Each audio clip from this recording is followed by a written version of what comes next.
How you doing there, baby? You ready for this sexy little game I like to call The Legend of Zelda Ocarina of Time 3D on the 3DS? Well, good, because that's what we're going to be playing. I've noticed that it's a pretty common practice to not only just let's play this game, but to let's play it twice. That's why they made two of them.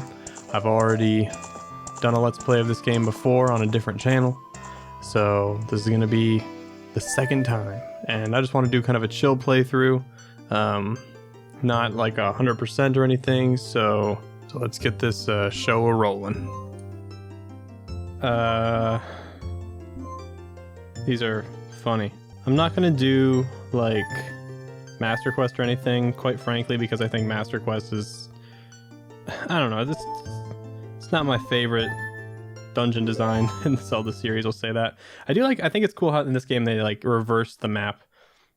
It's just kind of one of those things that probably didn't take them more than like 2 seconds and just kind of adds a weird little dynamic to the game here. But like I said, we're just going to do it normal. So we got our little opening cutscene here, of course. And, you know, I just kind of want to make this like, I don't know if I said this already, just like a chill sort of like playthrough. Something you can throw on in the background while you're playing your own game or jacking off, whatever you want to do. And really is kind of just what I'm saying is going to be boring. So if you're into that, buckle up. We've got a great show for you. Clearly I'm not paying any respect to these cutscenes. Beautifully rendered in 3DS HD. Yeah, when this game first came out, it was kind of a trip for me. Like, I just remember being really excited for this and wanting to get a 3DS really badly, and I don't think it disappointed. I think it's a pretty solid remake here.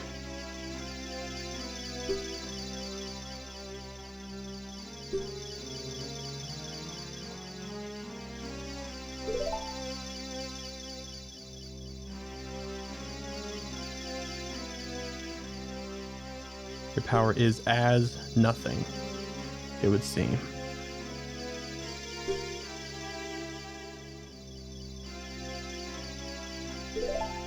Every Zelda game's got to open up with a big old speech about destiny and truth and boys without fairies. And someone dying.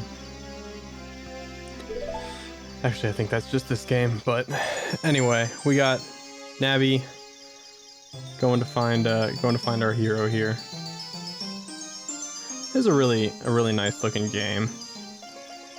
I think that the remake graphics really suit Ocarina of Time very well. It didn't quite do Majora's Mask as much justice, but oh, look at this funny guy. He does something really funny where he humps this rock, and it's cool and hip to make fun of it. I miss the old days in YouTube where like you could make fun of that and it was like original back then. People would actually like look, it's a rock humper, and people would be like, oh, I remember that guy. I thought he was humping the rock too when I was a kid.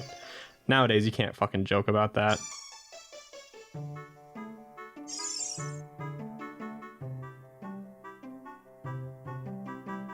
Hello. Man, I'm already really loving that I named Link bruh. This whole game's just gonna be a big bruh moment.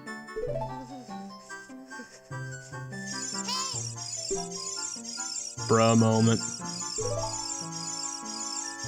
So every incarnation of Link, of course, is a lazy piece of shit.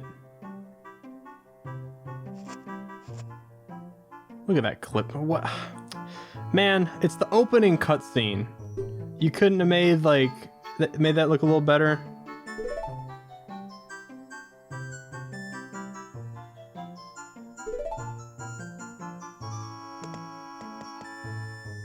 So here we go. We got Link's house here. Like I said, I'm playing the 3D version, obviously, in case you've never seen Nintendo 64 graphics. They're way worse than this. I am actually playing on a real 3DS. I can't make it go 3D. I can make the screen shift over from side to side, but I can't actually record it in 3D and play it back in 3D. Not that people seem to like the 3D graphics on this anyway. I thought they were pretty good, to be ballpark frank. Dude, sorry runs so fucking slow. But yeah, like I said, I'm actually playing on a 3DS. It's I got a capture card way back when those were still being made. I don't even know if you can get capture cards for 3DSs anymore. So if this thing ever breaks, I'm gonna be really up shit creek if I want to record 3DS games. Sorry is so impressed by our fairy. It's like we're getting our first boner or something.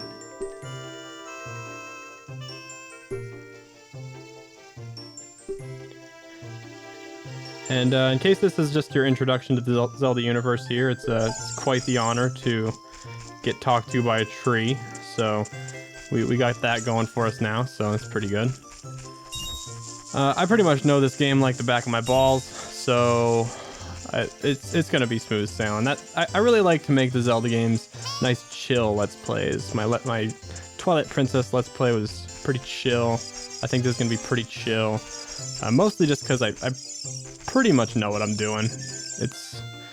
I've been like autistically playing these games since I was a little piece of shit, so I got this. Basically, we're just going to be trying to collect enough money. We need to gear ourselves up in order to go meet the Deku Tree. He doesn't talk to people unless they got the right amount of gear, so we're gonna hit the gear. And that's a big sentient boulder that just wanders around this block until the end of time, guarding this treasure chest of legend, which contains the super sword. So we got our sword right there. All we have to do to equip it is just go into the gear, pick up your handy dandy stylus or your finger, and just touch it. And there we go, we got the sword. Pretty simple. And now all we need is a shield. Now that we have the sword, we can cut down leafies and signs if we want to. Like, oh, tutorial sign. Guess what, tutorial sign? Fuck off! And what I really like about these is you can slice them in different angles. Like, I think we can even slice this in a triangle if we wanted to. Let's see.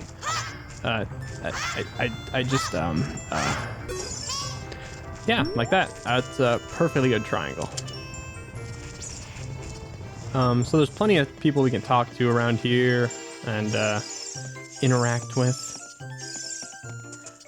I was only a little kid when this game came out, so I didn't really fully appreciate like how impressive it was that there was just this 3D world that you could really wander around. But I do remember like when I first saw this game and just thinking it was so damn cool. I mean, I grew up playing A Link to the Past and the first Zelda game, and so I mean, even though I didn't really fully appreciate it, it was pretty impressive seeing a world like this in 3D. We finally got our fairy. It's gonna be a running meme where everyone's just like, holy shit, it's about fucking time. She wants us to go to the training center. It's like, yeah, right. Okay, let's talk to the rock humper. Hey, by the stone, pick it up. Is that supposed to be a song? Oh man, I never realized the horrible backstory behind Mido is making him pick up the rock in front of his house. That's why he's pulling this hard labor. And I think everyone's pointed out this shit where you can pick up rocks at this point in the game, but you cannot pick up bushes yet, because everyone knows that rocks are heavier than bushes, although they might just be dirt clods. But either way, you can't pick up a bush. There's tons of rupees in here, and this is Mido's house, apparently. So I now feel way better about just robbing his ass blind. We haven't met Mido yet, but needless to say, he is a huge cunt. So we're gonna take his shit, and we're gonna be happy about it. Basically, we need 40 roots, and we got 27 now. I hope you really appreciate all this like reformatting I've done to get both 3DS screens in one little cohesive package on screen here. That's a combination of both After Effects and Adobe Premiere. Adobe Premiere. So, look at this guy. He's just shucking the corn with this, really beating the eggs. Mido told Saria he would do it so she would like him. Oh, I get it. Oh, so Mido wants to fuck Saria. Yeah, I mean, well, that makes sense.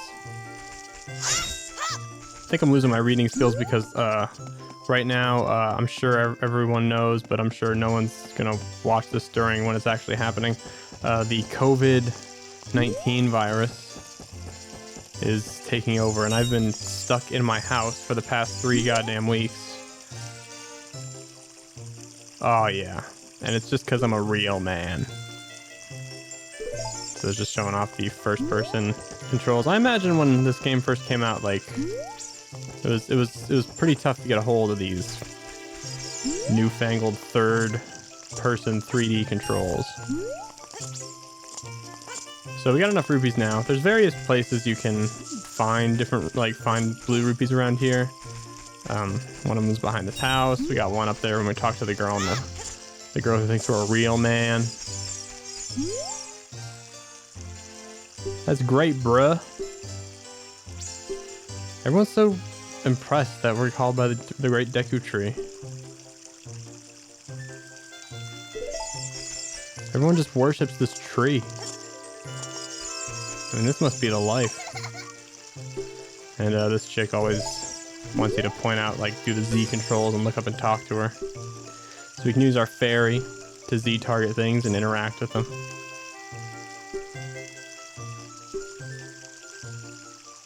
Obviously, the targeting system in this game was nothing short of genius. There's a quick 5 rupees behind here if you want to grab that, steal from the shop. So this is where we're gonna buy our shield. They got a nice little spread here we can choose from. We got some arrows, even though we don't have. Why do they even sell arrows? What kind of a dumbass shop sells arrows but no bow? I just kind of really thought about that. That's so stupid that they sell arrows. You'd think they'd at least sell items that you could actually use. Like the heart, we can feasibly use the Deku Seeds. Nuts are actually really useful. Pretty much all these we can get from monsters though. So we're just going to be grabbing the shield and running with that. So now we got our shield. What are you just doing standing here loitering? She's in on the scam. Man, stop laughing at me. Okay, she's trying to do my job for me. I know how to use the shield. Dumb bitch. I've been playing this game for 5 million years. I know how to use the shield. So how do you you just that's how you use the shield. Obviously the shoulder button. And you can do some pretty sick moves with this thing. Some backflips, some side flips into the water. And I'll show you the ways. And at long last, oh, we got him now. He's stomping mad. Look at this asshole. Showing off these are those sick ass gyro controls. I'm using my hands to move this, son. So I guess you use pretty much your hands to do all the controls. But anyway, this is Mido. So we've been hearing about this dick for this whole time. If you want to see the Great Deku Tree, he wants us to at least equip a sword and shield. Joke's on him, bitch. I got a sword and shield.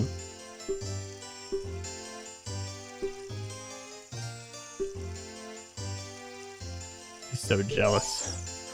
Yeah, that's right. Stomp away. You need to go home and jack off, Mido. And it's here.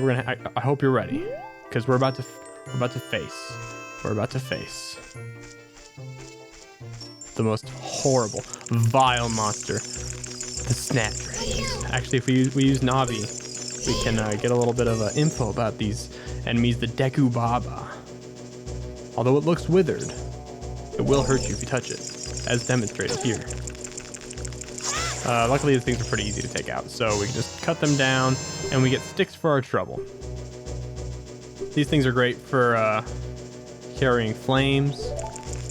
You can use them as a little torch to move flames around, or you can even use them as a weapon. And I know in the N64 game they were great because they did more damage. I think that's still the case in this game. They do like double damage of your little piddly sword. So and it's pretty cool. You can even like, I think we can even like, yeah, you can even just fucking prod things like that. So surprising amount of movement in this game, considering it's their first like 3D Zelda. I mean, not as much movement as like Mario 64, as I'm coming to learn, but still pretty good. All right, let's go talk to the Deku Tree. It's been building up this whole time and gotta see what the heck he wants. I've never talked to a tree before, especially one with such a well-groomed mustache.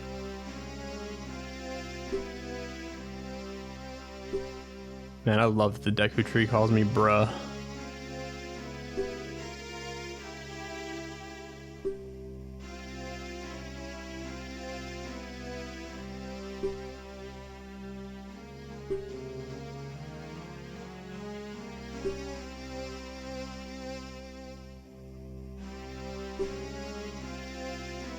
So, can we take on the curse? I think we got this. I mean, we've got a wooden shield. Like, we literally have a shield. That's like if someone came up to me and I had a curse and they're like, I got a human flesh shield, bruh.